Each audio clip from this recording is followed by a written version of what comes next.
What's good, everybody? It's your boy, O'Shea Duke Jackson, back at it again with another episode of The Celebrity Jump. The Black Manosphere 2.0 generation has created some of the greats. The guy I credited with this foundation, it's two or three guys you can say, along with myself, that are really the innovators of Black Manosphere 2.0. But Obsidian was the first guy that kind of put it out there that, black men needed a voice. And black male issues needed to be discussed and heard from the everyday black man perspective. He's the first person that did that. And I came in and kind of added to that community. And that's how guys like Kevin Samuels came in. The guys like now you see the lead attorney, Real Account Reacts, Pocket Watching with JT. You've seen a lot of diversification, brother Antoine Wade, Gabe A. But when Kevin Samuels came in 2017, he understood that these points were what they were, but he was the only one that was able to take this to another level. Insofar as relating it to women, because see, when we talk to men, we try to talk to each other, and Kevin tried that too, but Kevin had the talent to be able to get our points across to the world. And not only did black women hear it, some liked it, some didn't, but what we are seeing now that Kevin Samuels is over 1 million subscribers, a lot of the people that are tuning into his show now are not even black women. Now, black women in the black audience is his bread and butter. Just like the Black Manosphere content is my bread and butter. That's my go-to in the business. Okay, that's my audience. Kevin Samuels' go-to also is the black audience and the Manosphere audience, but he also consults and does things. He still does fashion. He's more versatile in what he does. But Kevin has reached out into another level, and he consults not only just black people, but Caucasians as well, okay? Now, I want to understand why that is. I talked to Kevin about it. I asked him if I could do this topic, and he said it was fine. He told me that white or non-black women are paying attention to his show more often than not. And I'm trying to figure out why. And Dr. Tieson Johnson, who was teaching, or still is teaching at California State Fresno, which I went to California State Sacramento, so we're in the same system. Dr. Tieson Johnson said when he was doing his Black Male Studies course, he realized that a lot of women were enrolling in the course that were not African American. Hispanics and whites were enrolling in the course. Now, what is it that white women are in Kevin Samuels? Because they know he's talking about black issues for the most part. He definitely has a niche. It's an African American perspective kind of content. That's the tonality. Kevin Samuels wouldn't have been able to get big if he was just dealing with the manosphere at large. Kevin Samuels' niche is the black community and black issues and black male issues. That's his calling card. That's why the black internet is so supportive or hate his content so much. But what about these other women? And I'll tell you, these other women are calling in, trying to understand black male ideology because that's who they want to be with. Now, it could not be true for all, okay? But it is true for a lot. And see, what black women are understanding is the complaints that you're having as you're calling into Kevin Samuels' show about what men are not doing. Here you have women that are coming in.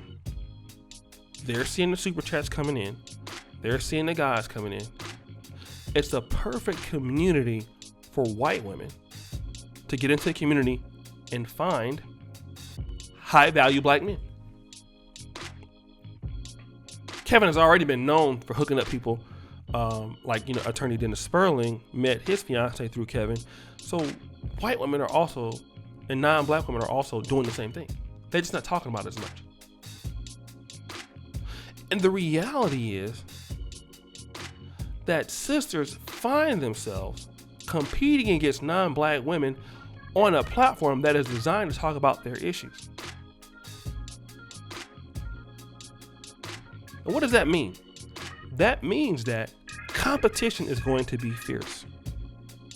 Because see, when we're talking about high value guys who are making a lot of money and guys who are in the network, for me, you know, when we talk about high value, one thing is that I have like 20 phone numbers that if I need to make $1,000 in a day, I know how to do it legally.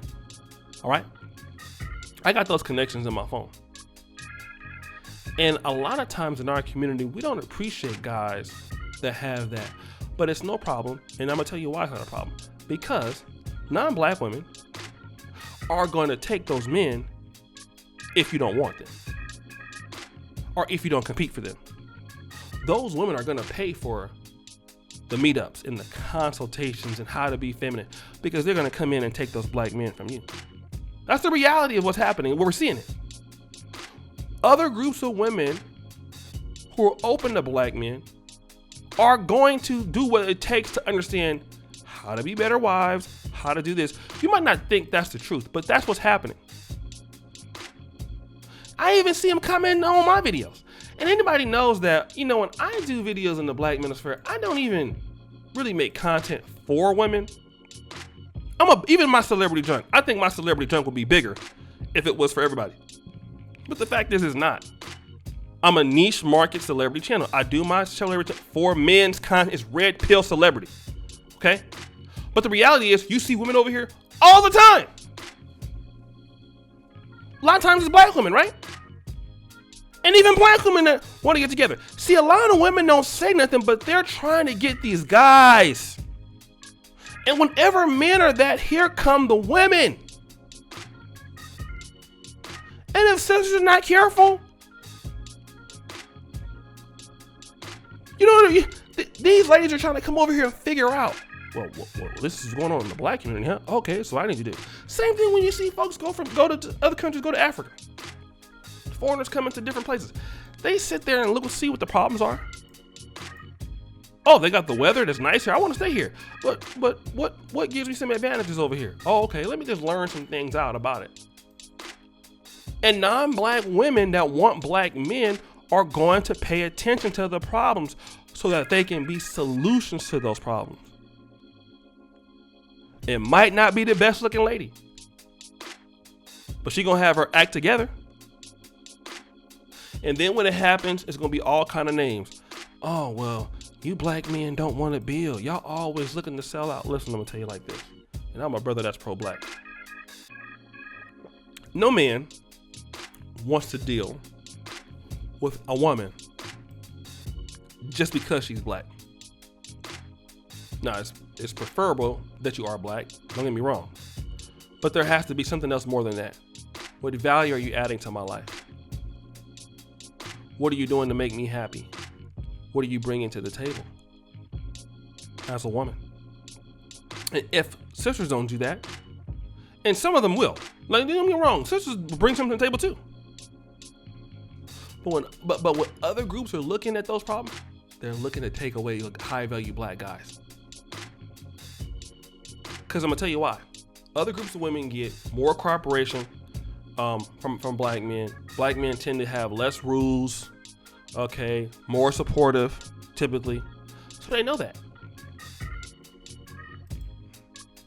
So if you're not careful, it could be you.